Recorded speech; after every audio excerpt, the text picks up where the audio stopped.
If this is your first time to Coming Back to Love, the podcast, welcome.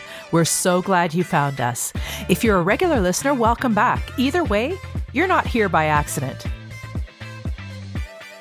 I'm your host, Karen Walker-Cohn, a wife, a mom, entrepreneur, friend, and dreamer who is ready to step into more of who I am created to be. I am committed to personal transformation for global impact. Now, this podcast may be very different from others. Our guests don't come with a topic or agenda. They come open and ready to receive and deliver the message that's meant for you. You will also notice our podcast is not overly produced. This is on purpose. Our hope is we will inspire you to step into who you're created to be, regardless of how it may look. Take inspired action on that book, business, relationship, and yes, podcast, or whatever it is on your heart. In my experience, my mess usually ends up being my message. I encourage you to approach our time today with a beginner's mindset and with openness to receive what is meant for you. Welcome to today's episode, where we're shining a light on transformation, growth, and the power of self-love.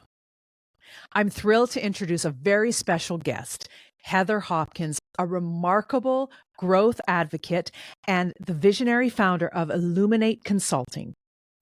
Heather's life is a testament to the incredible journey of holistic improvement and transformation. From navigating the complexities of Lean Sigma 6, engineering, and human resources to embarking on a deeply personal journey of shedding over 100 pounds. Heather's experiences have crafted her into a beacon of change and empowerment. Her story is not just about weight loss. It's about shedding the layers of expectation and self-doubt to discover a path filled with self-acceptance, love, and purpose. Heather's mission with Illuminate Consulting is clear: to empower individuals and organizations with the insight and clarity needed to navigate life's complexities and drive meaningful change. She believes in fostering a culture of informed decision-making, innovation, and continuous improvement, not just in business, but in every facet of life. Today, Heather joins me to share her transformative journey of self-discovery and the challenges of overcoming societal expectations, and the profound realization that self-love doesn't need to be perfect. I was introduced to Heather by Taylor Eblin, who you may remember was on a previous episode. Heather appeared on Taylor's podcast, Courage in the Calling. Taylor interviews brave men and women who have made bold life and career transitions. As soon as Taylor was done interviewing Heather, she called me and said, "You need to meet this woman." Taylor was absolutely right.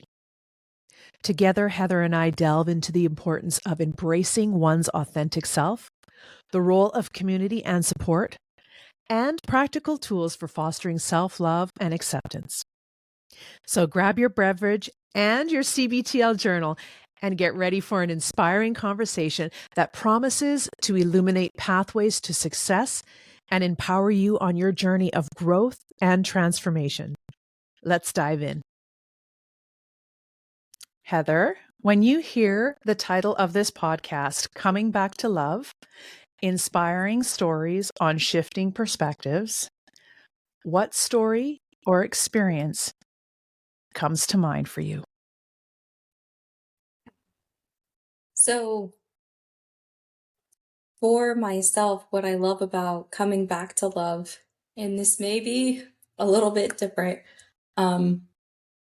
I have to zoom into the present moment, and I want to be honest with myself. I love myself right now. I cannot authentically and honestly reflect on a time earlier in my life where I could say that with absolute integrity. And when I think about coming back to love, I can't recall a time where that existed. And I used to hold a lot of shame with that and felt that I needed to put on this armor of maybe education or titles or accolades to almost convince myself, don't even get into everybody else, that I was worthy. And Right. inside, I did not feel that way for so many reasons. And in evolving, as we do as souls, I've come to realize that, and it's been a beautiful thing because now I can say, okay, I really want to love myself. Not only for myself, I now have a daughter and I Mm. want her to love herself. And if I want that for her, I need to show her what that looks like. And she's been a great motivation for me in my life. So when I hear, what does coming back to love mean for you? I think, well, I'm actually designing that right now. Um, and so I could probably more authentically tell you about my journey of not having love and learning what that feels like and what that's like to experience, and how I'm trying to evolve out of that into a space of love and worthiness. And that is where I currently find myself. I love it. Yeah. Yes, yes. And you know what's so interesting to me? And I think you were sharing this in a little way. Well, I thought you were sharing that because that's what hit me is that when you said that I am in love with myself, there was a time where even if I heard that from another woman, that it was like, what? Like, Yeah. who does she think she is? Right? Hmm. That judgment or whatever it is, it's like, and now I know, like, even when I heard that, like, I just felt a smile come across my face and just like, oh, it feels so good to hear another woman say that. And that's for me, I can tell the growth in my own life because of that. My reaction Yeah. is completely different. The evolution, the work that it takes to get to a place where I can say, I am in love with me. I am pretty freaking awesome. I'm kind of a big deal. Yeah, Like, exactly. and It there's sounds no super charge easy. on it. There is no charge on it. Wow, what a beautiful place to be. You sound like you're smack dab in the middle of love. Yeah. And don't Yeah. hear that, for those of you listening, when I say excuse me, smack dab in the middle of love, that doesn't mean that she's got it all figured out. Mm-mm. You've got things that's going on in your life, I'm sure. Like, tell me about tell me about that. So I feel like Yeah. you're smack dab in the middle of love. Yeah. And what's going on in your life circling all around you? Yeah, that's fair. So I will take myself back because on I was reflecting on your podcast, so great job there, around what does it mean to come back to love? And I did question, have I ever really loved myself? I mean, there's times I've been proud of myself, and there's moments where I, of course, had love for myself or pride in myself. But when I think about self love, there were more times I thought about all the disqualifiers than I did think about the qualifiers. And that has Mm. been very prominent in my life from a very young age. So you zoom into myself when I was when I was a young child, I feel whether it was me, the way I was raised, being a young female, I grew up very quickly realizing, number one, I am a plus size female. I have always been a plus size female. I can remember acknowledging that fact from others telling me these things, whether it was jokes in the family or just being brought up in that manner, as early as 4 years old. And I very quickly adopted a mentality that I was less worthy because of this weight. Yeah. I also went through a lot of traumatic experiences where I felt my weight was a protection. And I had also learned that food was a form of love. Mm. And you combine all these factors, and I can 100% see myself as a young girl. And I look at, and I'm going to talk about myself in a third person because I think this is really healthy when you're doing inner child healing. I can see young Heather, so innocent and pure, and trying to figure out the world around her and coming at it from a perspective of, I'm not worthy, I'm less than Right. because of this physical attribute, because of whatever else society has told me. Mhm. Because I have glasses. I remember first getting glasses being like, I can't be the fat girl and have glasses. Like, Oh my gosh, oh yeah. man, I'm having the weight of the world against me. And I can look at that now and be like, wow, what a journey. But then I believed it. And I believed it up until this year.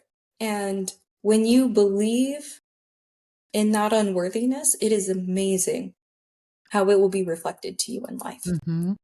How I thought about myself, even if I wasn't externally saying it, is exactly how I allowed society to treat me. And there's a Green Day song that's called She, and it's a funny song, but there's a lyric in there that says she's figured out that all of her self-doubts are someone else's point of view. And when I say I am now learning to love myself, I have figured out that all of my self-doubts were someone else's point of view. And that someone else could have been previous Heather.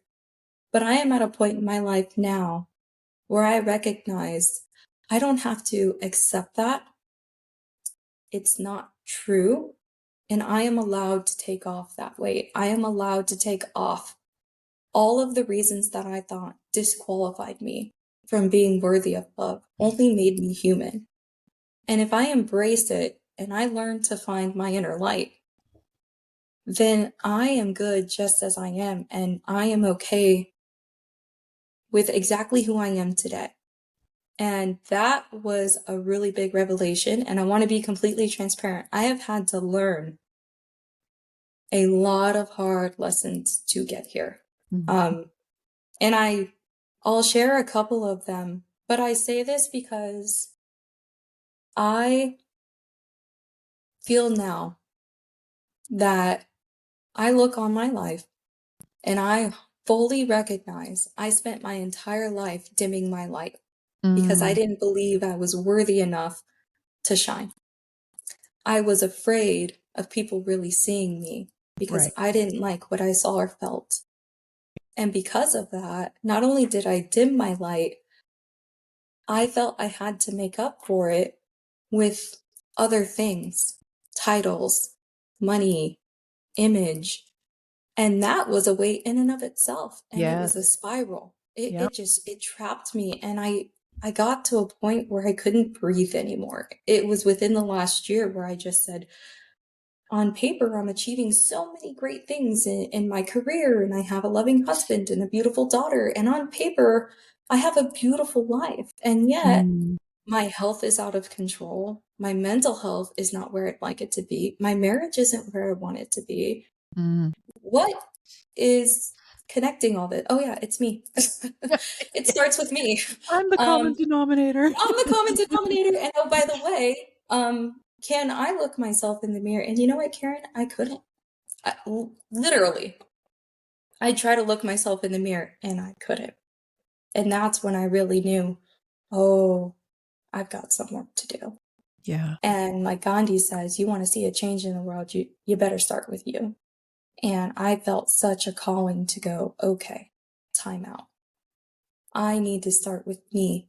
And I need to understand, where is this unworthy coming from? And how do I create love for myself so that I can shine independent of anything external, so that I may shine so bright that I can give back to those I love and then it be reciprocated. Because I have lived a life I now recognize of expectation of, Mm. I do this, I get this, and it gives to me, and I became dependent on it. Mhm. And in the last 12 months, um, I'll shift gears. everything I ever worked for came to fruition. Meaning, I worked hard on myself educationally. I got 3 degrees. I got these certificates. I worked hard on myself professionally. I was climbing that ladder. I was working hard on myself financially. And I thought I was designing a good life. And as I was achieving these mile markers, I started realizing I felt like I was dying, literally. Mm. And I went to go get help. I started going to therapy. I started seeing a physical doctor. I was getting sick all the time. Mhm. I felt that there were, I feel like I was trying to be communicated to, and I was just shut down. I was on a mission, a very myopic mission. I was so driven going after something. I can't even tell you today what it was I Mhm. was going after. I don't Wow. know, but I know what it was costing me. It was costing me my health. Yeah, I wrote absolutely. down, what are my biggest fears in life? And my biggest fear in life, I got real basic. Biggest fear would be to die. That comes from losing my father as a Mm. teenager very unexpectedly. He was 39, I was 16. No one saw it coming, went to bed, never woke up. Here I am turning 37, terrified. Is 39 going to be my number? Even though logically that may not make sense. Right, It was a right. reality I had been dealt Mhm. and was terrified of that happening to me. Mhm. Number one. Number two, terrified of not having the greatest relationship with the people that love me the most, my husband and my daughter. Yeah. And number three was just not loving myself. And I went through an experience where I started consulting doctors and I wanted to go about it in a very fact-based manner. And this was about 2 years ago. And I said, something doesn't feel right. I keep getting sick, having these premonitions. I'm an engineering background. I'd like to take a fact-based approach. Can you please help me sort through fact versus fiction and make a game plan to get better help? Yeah. And in doing that, my doctor had revealed to me that there were quite a few anomalies going on with my health. And we believed a lot of that centered at the time, me being a term that I was terrified of, morbidly obese. And so as a woman, I always knew I was plus size and I had always battled it my entire life, right? But the doctor said, Heather, there's help. We can help you, and here's some ideas. And one of them was weight loss surgery. And I thought to myself, ooh, I don't know if that's for me. There's a lot of shame, Yeah. embarrassment. What if people find out? Will they Mhm. judge me? Will I lose my job? What will people think of Right. me? All these things going on in the head. And at the same time, he tells me, um, yes. And let me paint a picture that if we don't get this under control in 10 years, what your life is going to be like if you're living. And that just struck a chord. I went, okay. In that moment, the decision was done. I'm going to do this because that's my greatest fear in life. And so you fast forward and I work for a year, physically, mentally, emotionally to get prepared for this. And I have the surgery with the full intent and effort of I want to have a better quality of life. I want to show up as a better person. And I've never been able to achieve this on my own. And I'm at a point where I'm willing to accept help to what felt like to save my life. Yeah. And Karen, wouldn't you know it? I go into surgery and I won't get into all the details, but within 24 hours, I have one surgery and then I have an emergency surgery and I die on the table. And they have to bring me back. And I have a long recovery process where I have to learn to eat and walk and shower again with my mother, helping me along the way, with my family supporting me. And you fast forward, I'm going, attempting to go back to work, not fully healed. There's another surgery that's bound to happen. And I find myself in a situation where I become unemployed. And I remember sitting down, and now I'm going into surgery number 3. And I go, wow, what a blessing that my biggest fears in life just came true. Ah, how else am I supposed to look at this? Everything I worked for felt taken. I just died and came back to life. Okay, check that box. What do you do when you lose everything? Yeah. I decided, okay, I lost everything. All my greatest fears came true. Now what? Oh my God, I get to start over. Who's Heather? Who am I? And I promise God, if you give me this chance to heal and to come back, I will be coming from a place of gratitude to say thank you. Thank you for allowing me a second chance. Thank you for allowing me to not take for granted this opportunity. And I am now going to come from a place of love and fulfillment.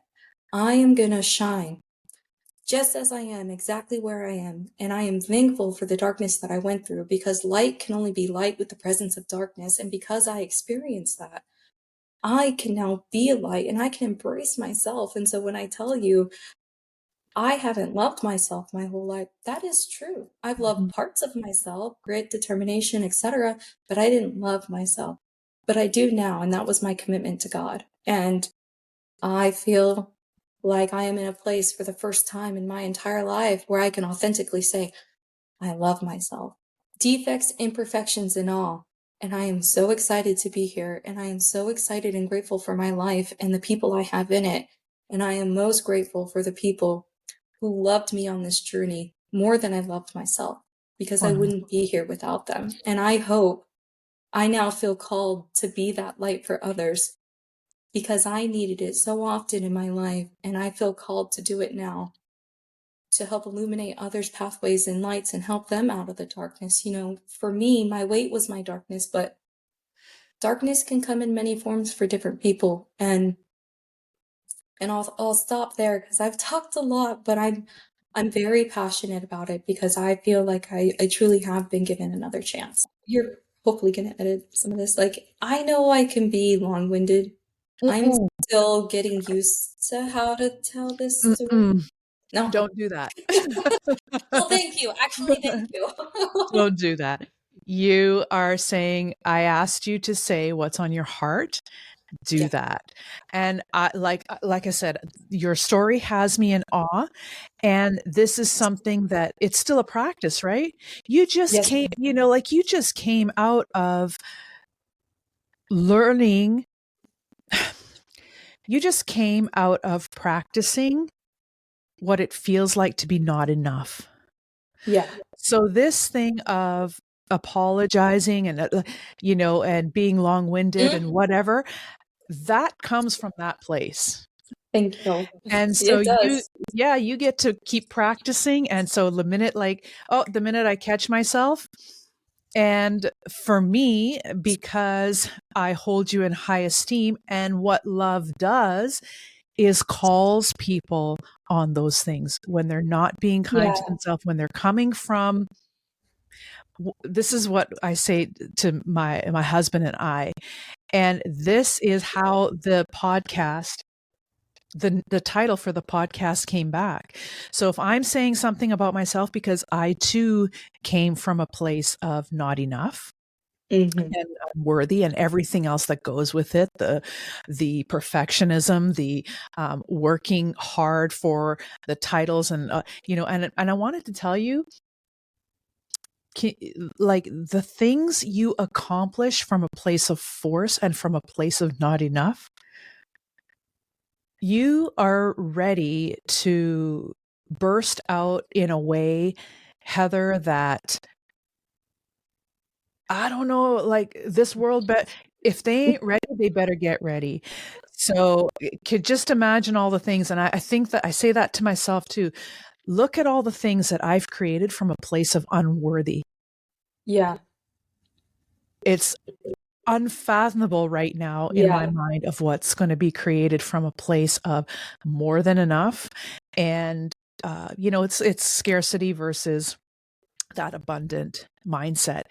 And when that abundant mindset shifts, and doesn't mean that it always stays there. Sometimes we go into, scarcity, and to have somebody pull us back out of that ditch onto the road is priceless to have in your life. And so I'm kind of going all over, and not I see I do the same thing. And I do the same thing, and it's just where sometimes I've got so much that I want to say. And because it's like you just found your voice, it's like, and blah, blah, and blah, and blah. Yes. You know? Yeah, it is. I feel, you know what, so my background is in engineering, and I allowed myself to acquire certain stereotypes, such as I'm smart, but I'm not a great communicator. I'm not really a great writer. I can do math well, but I can't do this well. And that was all BS. That was a belief system that I allowed myself to believe because it was a stereotype that I wanted to be associated with because it felt like it had worthiness to it. And I wanted to have that love, right? And now that I am doing my best to understand what do I think are all the things, and thank you to Ed Milet, I love his work, and he said, write down all the things that you believe make you unqualified for whatever it is you're going through in life. And as I started writing that down, it was so relieving because he said all the things that you think make you unqualified are the exact reasons that you are qualified to be you, to be helpful, to radiate. And I thought, wow, there was such beauty. I remember making the list and I just started crying. And to your Yeah. point, it unleashed something inside where I said, okay, if these are actually my strengths, then let me pivot. I'm a great communicator.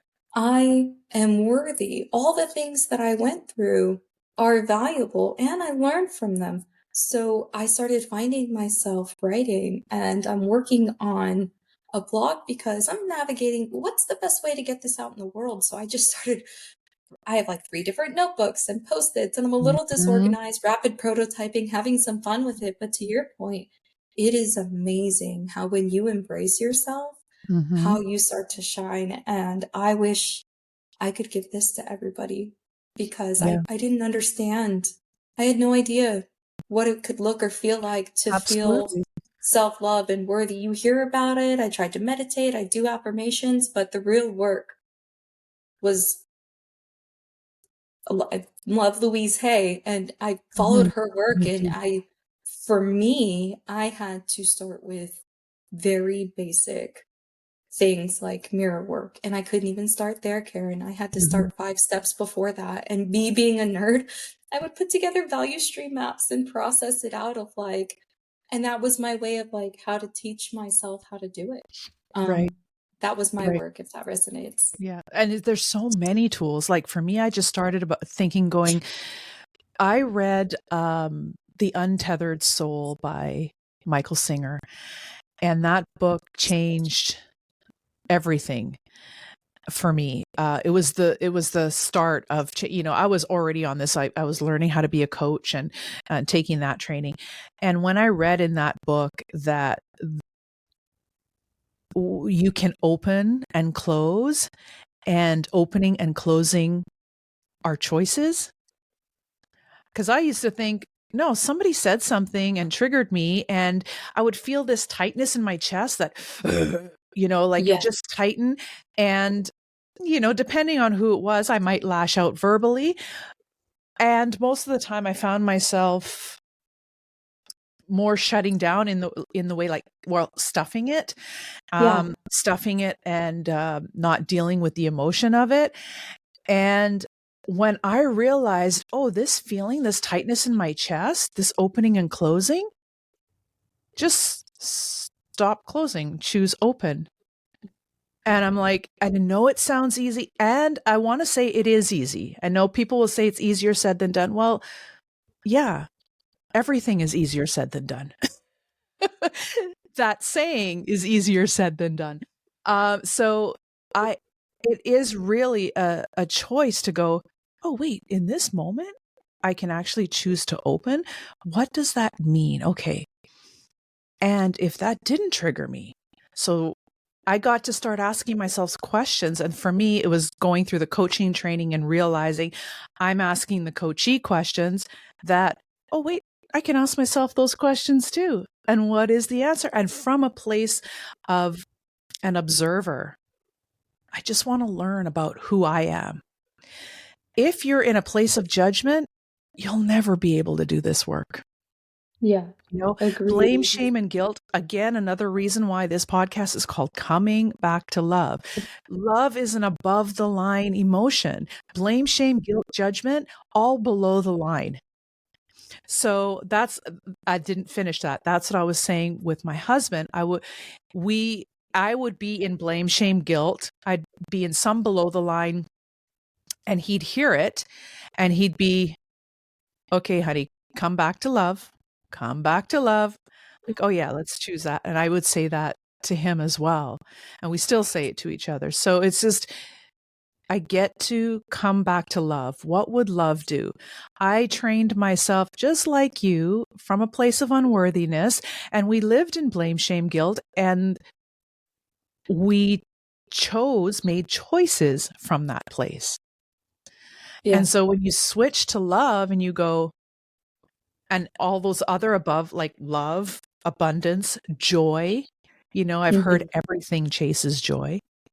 So you get to choose, just like I chose to open, I get to step into joy. I'm choosing to step into joy. Even though maybe what you said triggered me, Yeah. it's not a stuffing like what it was.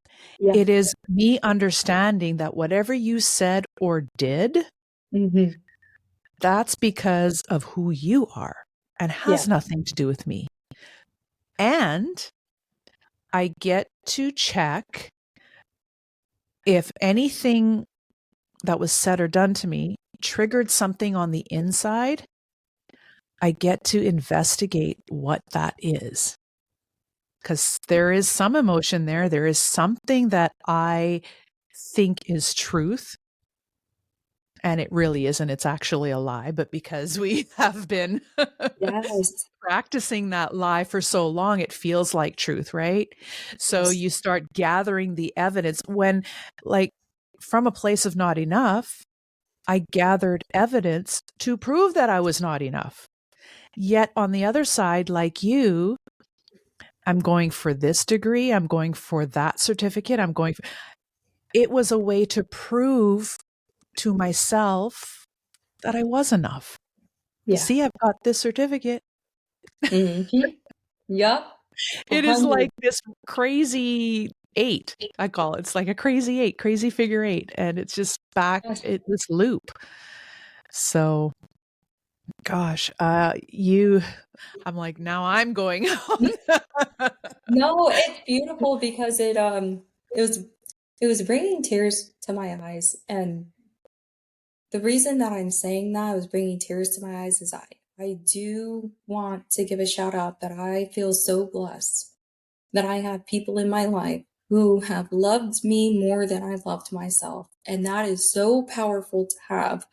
I had it in my husband. He has been my biggest supporter. He has believed in me more than I believed in myself and still does.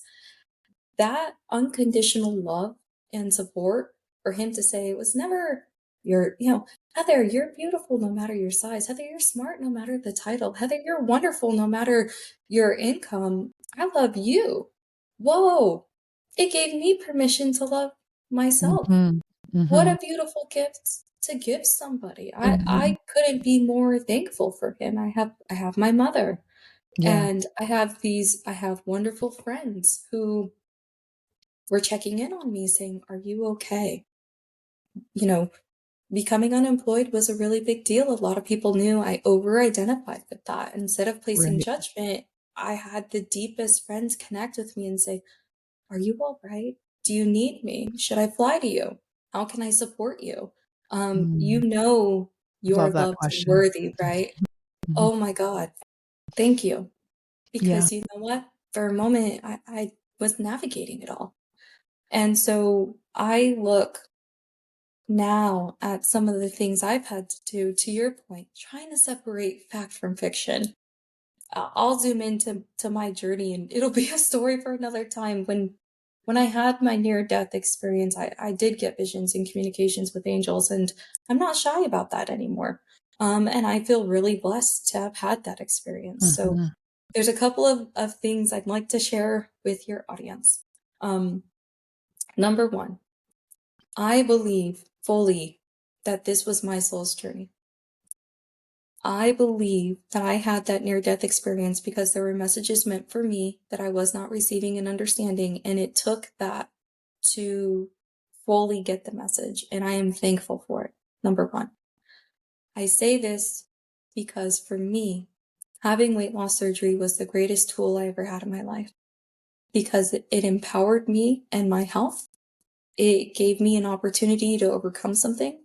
And it also gave me the opportunity to fully understand that the scale never mattered in the first place. Mm. And being able to go through that journey has been such a learning experience and so beautiful that I would never want to scare anyone off from considering it.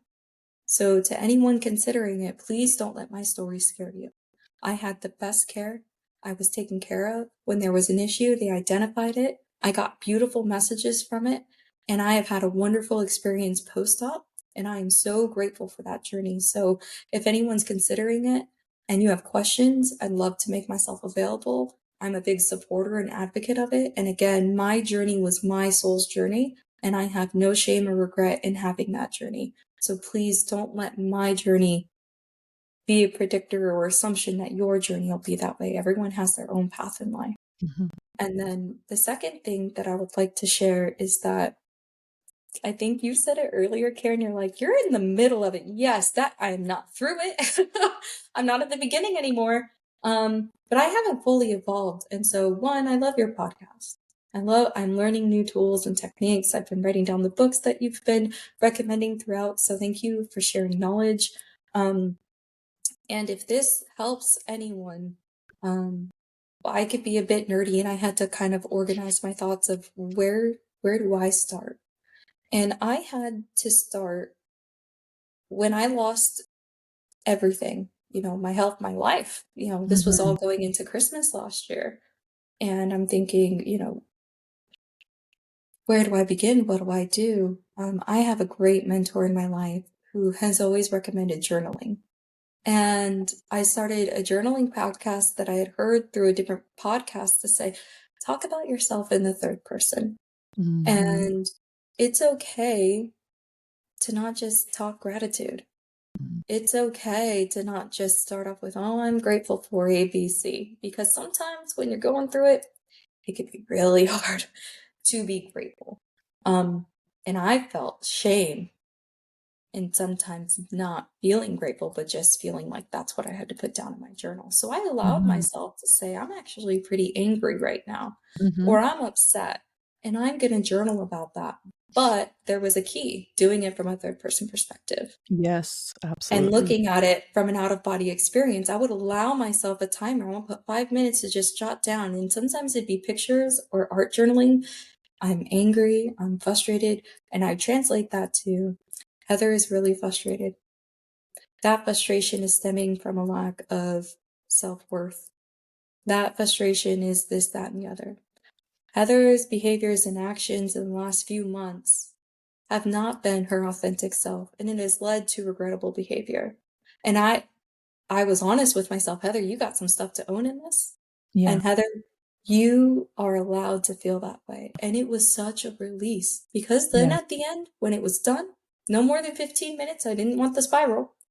Then I could say, wow, I'm really grateful for that experience. Look at everything I've been able to learn. And if that helps anyone, that journaling exercise I do pretty frequent now. Third party, okay to embrace the frustration, that darkness, because that is where you can find light. And so if that helps anyone, it helped me. And Yeah. it was really powerful. That is a beautiful practice, and thank you for sharing those tools. That means a lot to me personally, and I know everyone listening and watching too. It's a beautiful tool to practice journaling in the third person, and I also like when I create intentions in my journal as well. I create them as if they've already happened. Mm, And I create like I the words that I choose to use as if they have already happened, and again in third person. yeah, Um, so yeah, that is powerful. I appreciate you sharing that. thank you. Yeah, that's definitely a tool I utilize as well. I what was coming up for me when you were sharing that is around. Oh gosh, let me think back to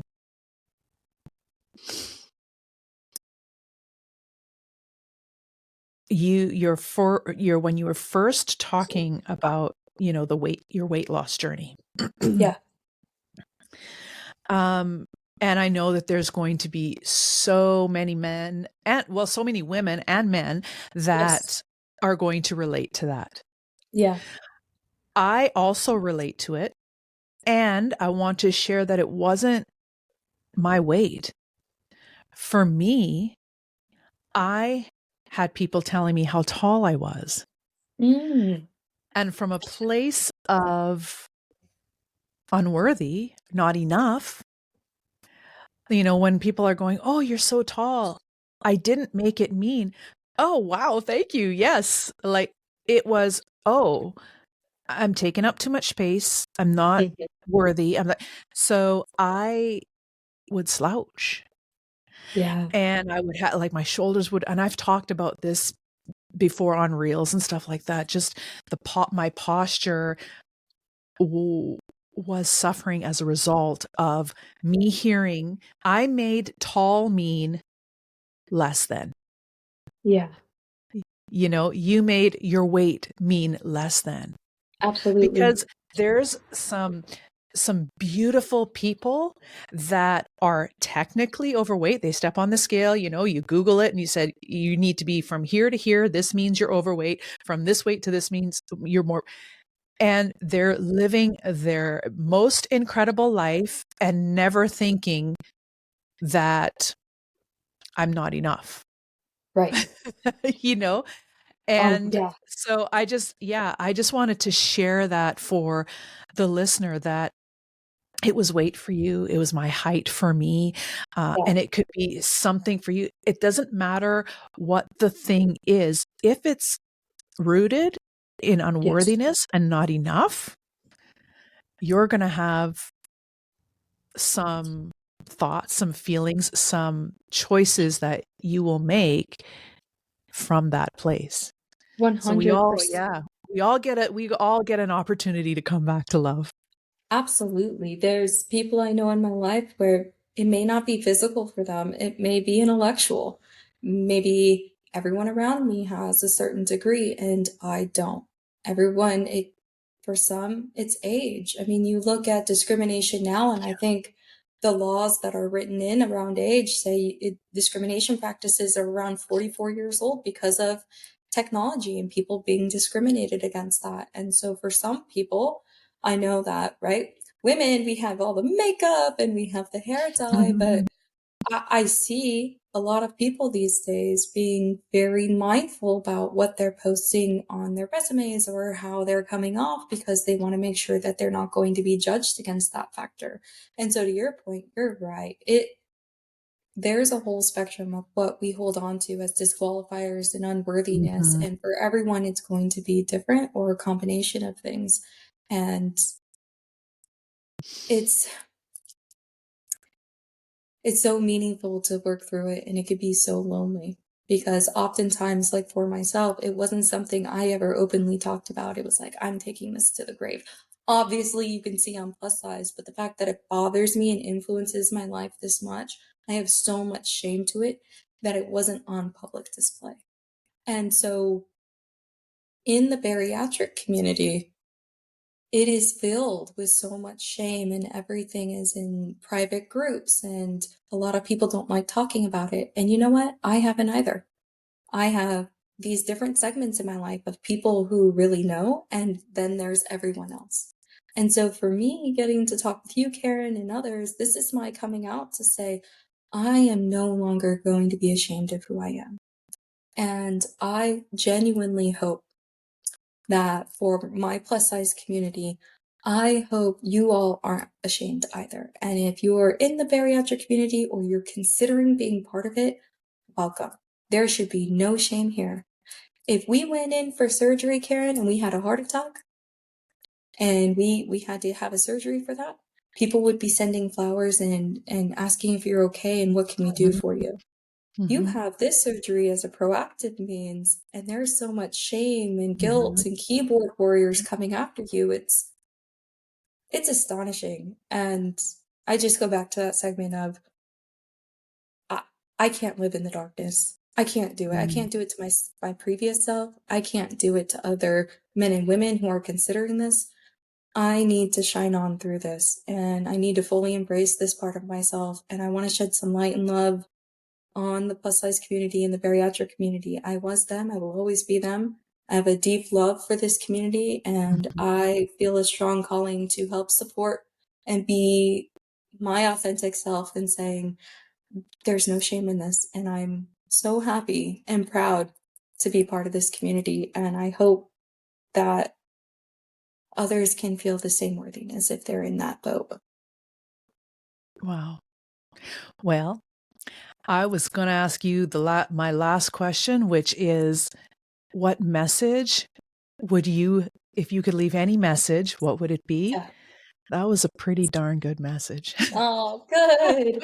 It really That was is a pretty that. darn good message. It's that my litmus test was from Louise Hay's mirror work, where she would say words of affirmations to herself in the mirror. And there was a statistic that said 70 to 80% of people don't and can't look at themselves in the mirror. And so they might do it real quick when they're brushing their teeth or brushing their hair, but just to look at yourself and say, hi, Heather, you look good today, you look great, was so uncomfortable for me. That was my litmus test to say, I don't think I have self-love. Let's be a little bit more honest here. So if you're someone who's found yourself in that position, the greatest advice I can give is that's okay. And please don't go through it alone. I think the worst position you can be in is alone. If you have a network of individuals who love you, embrace them. If you don't or feel you need more, embrace support services like therapy. There are wonderful tools and communities out there that can specialize in this to help you on that journey.